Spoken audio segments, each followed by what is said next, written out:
بسم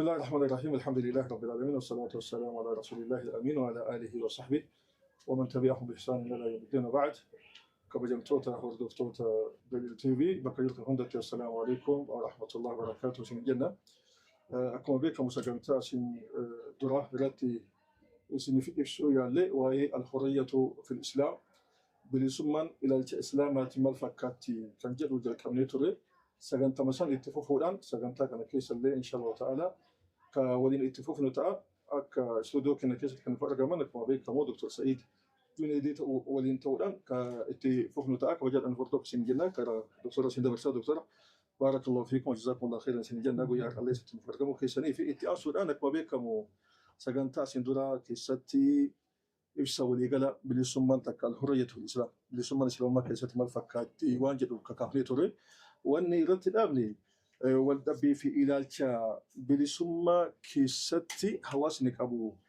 ما فكاتي وانجب سب أسو كافني رتب سنوكنيتن والدبي في إلالشا بلسما وانجب كنات ومن لياتي في إسلام ما يجي الإسلام ما تلال كمالي بسم الله الحمد لله والصلاة والسلام على رسول الله وعلى آله وصحبه ومن والاه أما وان والتتا yaada bilisummaa hubatuu keessatti yaadota walxaxaasan keessaa ba'uudhaaf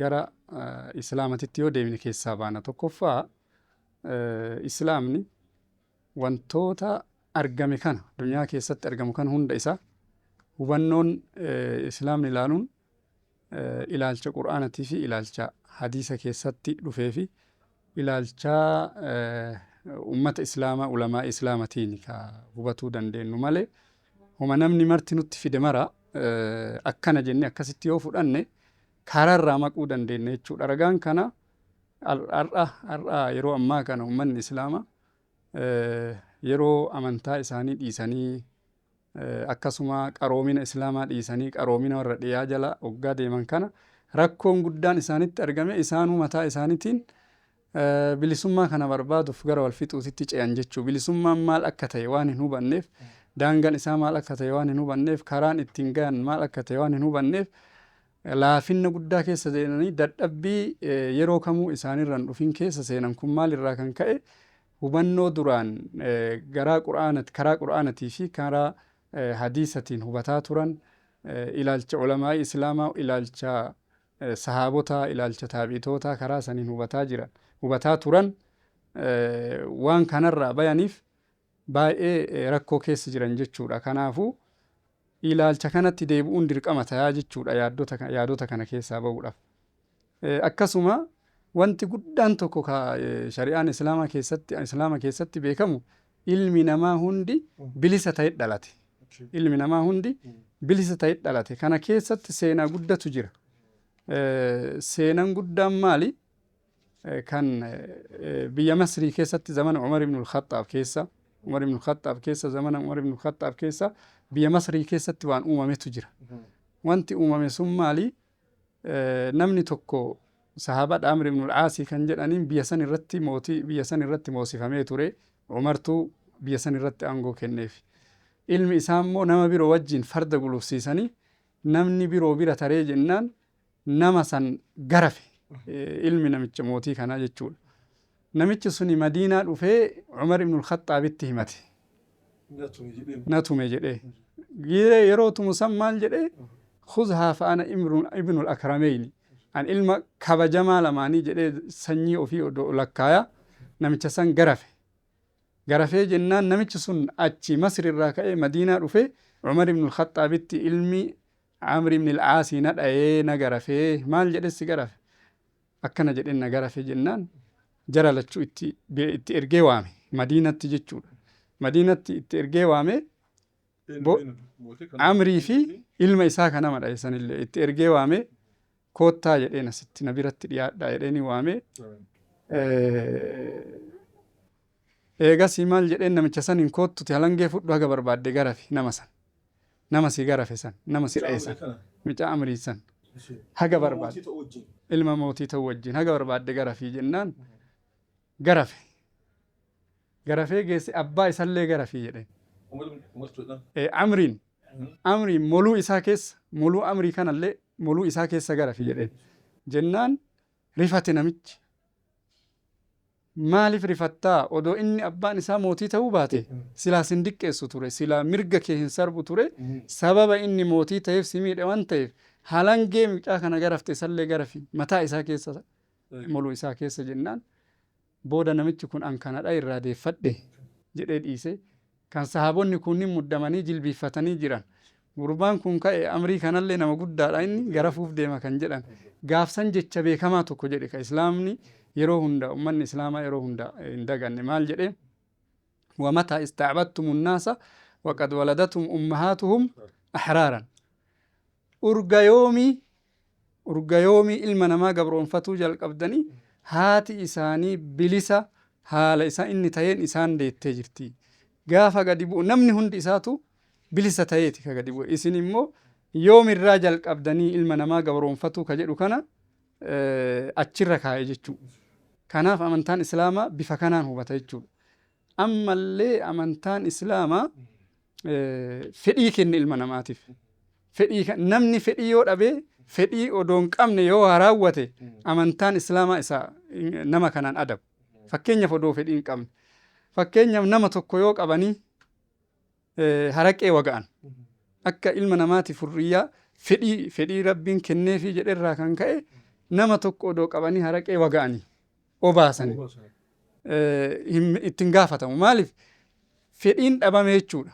Bilisummaan dhabame jechuudha. Bakka bilisummaan hin jirretti ati dhuguun qabdu si waga'anii maal si godhanii dhuguun qabdu jedhee odoo akkasitti ilaaluun ta'in rasuulli alayhi salaatu wassalaam maal jedhani inna allaha tajaawaza lii an ummatii alkhaxa'a wannisyaana wamastukrihu alayh.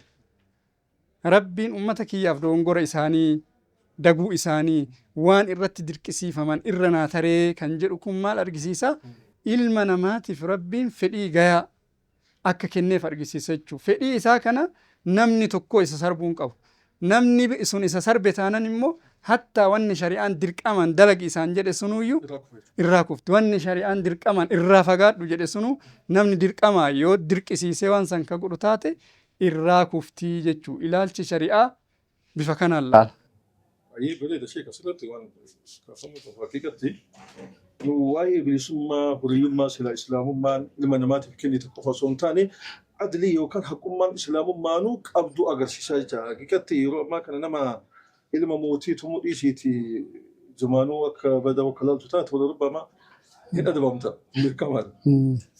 Kana wal qabsiisee islaamummaan nama kana bilisaa بيتاكم ابن الخطاب من ما كنت يسوي بالاسم إرات الطرق أو قفص ثاني كان بالموضوع كان ولكن حكمان إسلام مان المنما هندا غني كن هدول يسا كن هي يسا كن موتي كن مو كانوا سنجدنا وكنت ما يجوا ثم لا نتلك سفرا ولكن أمو بكم سنجدة كانت وهي في الإشاء إراتي هنداي يود لقى مالي واس لا ربين تكليف إراتي قد واجب إراتي قد إسانو bahu rabbiin irraa kuffisaa jetta. Waan sila rabbiin dirqama irraa godhe yoo namni tokko dirqisiifamee waan san ka raawwatu yoo taate yookaan dirqiidhaan ka dhoowwamu yoo taate waan sila rabbiin aslitti waan san waajiba irraa godhe yookaan haram irraa godhe irraa kufaa jetta. Walaakin isa irraa hin kufa namtichi maqaa islaamummaatiin waan sila rabbii fi rasuula seeran godhin nama dirqisiisu sunoo ija islaamummaatiin islaamummaan akkamiin laatti? Amma dirqii kana bootaa kanatti dirqama kan jedhu kun bifa baay'ee qaba of keessaa. Dirqama kan jedhu gosa hedduutu jira. Dirqama san keessaa dirqamni shari'aan sirriitti fudhattu kan dirqama humnaan nama raawwachiisuti malee yoo kanan godhin kana si godhaa miti. Yoo kanan godhin kana si godha irratti hin fudhattu shari'aan. Fakkeenyaaf namni tokko haga baruutitti waan akkanaa raawwattee na eeguu qabda. Kana godhuu baannan immoo beekii waan an si godhu jechuu fi si qabanii si waga'uun si obaasuun bifa kanaan laalama. Namichi suni aslan namoonni waan akkanaa dalaganii akka islaamatitti baay'inaan hin argaman. wanti wanta ta'ellee warri nama raawwachiisu kuni ilaalcha hin ta'uun dhabu yaada jedhurraa bifa kanallee hin ta'uun dhabu yaada jedhurraa ka'an malee namni bifa kanaan ija jabaatee waan kana godhu hin jiru. Kanaafuu shari'aan islaamaa jechuudha amantaan islaamaa waa'ee bilisummaa namaatitti sirriitti gabroota fa'a jiraa miti yeroo duraanii. Yeroo amantaan islaamaa shari'aan islaamaa kun dhufu gabroonni duruma lafa jiranii beekta. Duruma lafa jiran. Garuu gaafa dhufee amantaan islaamaa kun gaafa lafa qabate karaa sababa namni gabra ta'uun kana baay'ee gadi diqqeesse. Karaa namni gabrummaa keessaa ba'uun immoo baay'ee guddise jechuudha. Baay'ee guddise. Haga kana odoo ummatti mootummoonni gamtooman gabroonni hin ta'u odoon jedhin dura fagoo zamana dheeraa akkuma Nabi Muhammad ergamaniin alayhi salaam akki ilmi namaa mirga argatu akka ilmi namaa akka namaatitti jiraatu. Maaliif? Ilmi namaa uumamaadha. Uumamaa akka isaa gabra godhatuu hin danda'u. Madaallii kamiinuu wanni inni isa taruun hin jiru waan ta'eef. Wanni inni isa taruun tokkollee hin jiru. Inni biyya irraa uumame inni kun warqi irraan uumamne waan taateef madaalliin aqlittillee shar'ii bicha odoo hin ta'in wanni ilma namaa biroo gabra godhatuuf sababni tokkollee hin jiru. والنبي كان في حلي وكان فورمات كنيف جت على أول من الخطب إذا. نعم. النبي بنقولما نمشي إلى إن هركاك ويكان نديتوا فلا ديرسو مكابنة إسلام ما مال كنيف جت على فلان والنبي ناسيت فورمات كنو في قبل إسلام ما نما تقبليش تقو فورمات كنو في قبل ويتجن فكي كانوا يتكافتن فورمان إيشين كنيف ما لك فكين ياتي توفر. أمانتان إسلام فورمان قدان إني كني جيرين المنما jireenyi ilma namaa kamiinuu gadi hin dhaabatu yoo rabbii tokkichaaf gabra ta'een ala. Yoo rabbii tokkichaaf gabra ta'e malee namaa gabra ta'e taanan jireenyi ilma namaa gad dhaabatuu hin danda'u. Maaliif beektaa?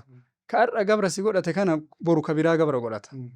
Yoommoo bu'uurri guddaan irra dhaabatee namni deemu wajjin jiraatu wajjin ka wal bulchu namni waliin bulchinii miti. Namni waliin mooyinii miti. Namni yoo si moo'e jireenya kee akkaataa itti deemtu akkaataa itti ooltu akkaataa itti bultu. Jiruuf jireenya kee fooyyessuu fi akkaataa namni walitti hin buune taasisuudha malee gabra nama godhatee akka banii Israa'el Fir'aawna godhate. Banii Israa'el Fir'aawna rabbiin dubbatee waa'ee sanirratti وَنَجَّيْنَاكُمْ مِنْ آلِ فِرْعَوْنَ يَسُومُونَكُمْ سُوءَ الْعَذَابِ يُذَبِّحُونَ أَبْنَاءَكُمْ وَيَسْتَحْيُونَ نِسَاءَكُمْ وَفِي ذَلِكُمْ بَلَاءٌ مِنْ رَبِّكُمْ عَظِيمٌ. Sadarkaa kana ga'e baniin Israa'el Fir'aawna wajjin.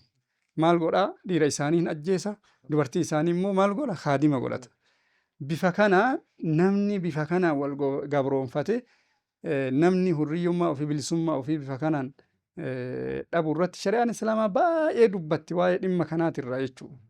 Kanaafuu rabbi gabra ta'uu isa ana tokkichaaf qofa akka gabra taatan ka jedhu kanaaf rabbiin itti kana mul'isuudhaaf jechuudha. Ambiyoonni hunduu gabra ta'uu rabbiif gabra ta'uu ofii mul'isan. Rabbillee ambiyoonni gabra isaa ta'uu wanni mul'isuuf namni rabbiif malee namaaf nama akka isaatiif gabra ta'uu akka hin qabne. Kanaafuu kana keessaa kan ba'uu dandeenyuun ilaalcha islaamatitti deebi'uudha. Waa'ee bilisummaa keessatti namni wal fixiinsa keessaa wal ajjechaa keessaa wal dhabbii guddaa keessaa ba'uuf ilaalcha kanatti deebi'uu qaba. Akka namni martuu kanatu bilisummaadha jedha kun kanatu bilisummaa jedha iddoo kanatti namni wal dhaba. Laakiin ilaalcha qulqulluu yaada bilisummaa qulqulluu yoo bifa kanaan namni hubate bifa kanaan keessaa ba'uu dandeenya jechuudha. Ta'asuu dhawahee silaa halliin islaamummaa keessatti kana qabdee hooka jiru taate walii gallee hamsan yeroo garii waa'ee karaamummaatiif finni nama ilmi namaa qabuu fi waa'ee bilisummaa kanattu alaaqaan jittuu lamaanii tokko namatti wal fakkaata. Inni tokko bilisummaan qaba dhugaadha. Muqaabila bilisummaa isaa immoo ulfinnaa fi kabajan inni qabu islaamummaa keessatti malatti karaamummaa. يعني bilisummaa fi kabajni namummaa wal qabatan. Kabajni namummaa namni bilisummaa dhabe kabaja namummaa dhabe. Kanaafuu rabbi walaqad karramna banii aadam وحملناهم في البر والبحر ورزقناهم من الطيبات وفضلناهم على كثير ممن خلقنا تفضيلا. namni bilisummaa dhabe kabaja namummaa dhabe jechuudha. Fakkeenyaaf bilisummaa dhabuu jechuun waan barbaadde raawwatu dhabuu dhamiti gabaabsine namni tokko waan ati hin barbaadin hin raawwadhu yoo sin jedhe waan ati barbaadde immoo hin raawwatin yoo sin jedhe kabajni namummaan jiru. Kanaaf ilmi namaa kana immoo itti dhagahama ilma namaatittiin akka yaani beelladaatii miti ilmi namaa daa'imnummaan tokko waan inni barbaadirraa yoo dhoowwite ma'annahu wanni inni barbaadu wanni garii waan sirrii ta'uu dhabde itti dhagahama akka malee akka namummaatitti akka horii margarraa deebisaniiti ilmi namaa fedha isaatirraa yeroo deebisan izan kabajni ilma namaa bilisummaa keessa jira jechuudha. Walitti dhufeenyi isaanii jechuudha. Namni bilisummaa qabu kabaja namummaa qaba. Namni bilisummaa dhabe kabaja namummaa dhabe jechuudha. Namummaa keessaa ba'ee jechuudha. Akkasuma namni kabaja bilisummaa namaa eegee kabaja namaa eegee jechuudha. Namni bilisummaa kee eege kabaja namummaa eege jechuudha. Achirraa ka'ayyuu dubbiin yoo bilisummaa kee eege kabaja namaa eege. Fakkeenyaaf namni nama kabalee yoo nama nyaachise faayidaa qaba. Kan maaliifi kabaja irraa fuudhee jira jechuudha. Kabaja irraa fuudhee jira bilisummaa fi kabajni wal qabatanii jechuudha.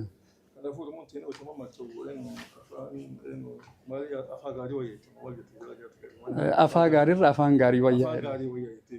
Namni kabaja hokka dhabu taatu waan fedhii akka godhaniif taate kabaja nama saniif hin ta'u wal qabattee jechaadha kabajaa fi bilisummaan takka hurriyyummaan sila islaamummaa keessatti rabbii ilma namaatiif kennee jechaadha.